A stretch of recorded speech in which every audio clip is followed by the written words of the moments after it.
just over 10 years ago when I was in the Royal Academy, a museum in the centre of London, with my 3 children at the Aztec exhibition. I don't know if any of you saw it. I had an older child and 2 younger children, twins, strapped in a pushchair.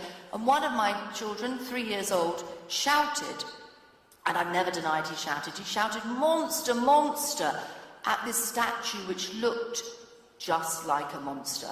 Had snakes for hair, a big beak for a nose, and I thought, this is fantastic. I've got a 3-year-old that's appreciating pre-Hispanic art. How good can it get? So I bent down and I said, yes, it looks just like a monster.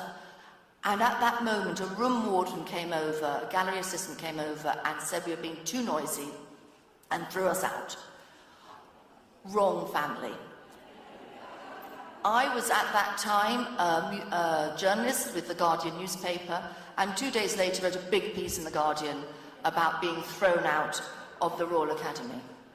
And what was really interesting was by the end of that day, we had at the paper over 500 emails from other families saying, museums aren't working for us, let's try and make it work.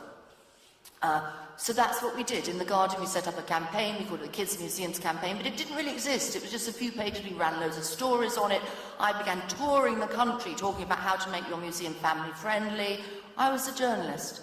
I was called in to see the then director of the National Gallery in London. I'll never forget this moment, when he called me in and said, we really like this Kids Museums campaign, and we've been talking on our board about it, and we have some ideas of how we might work together, and I'd like you to take them back to your team.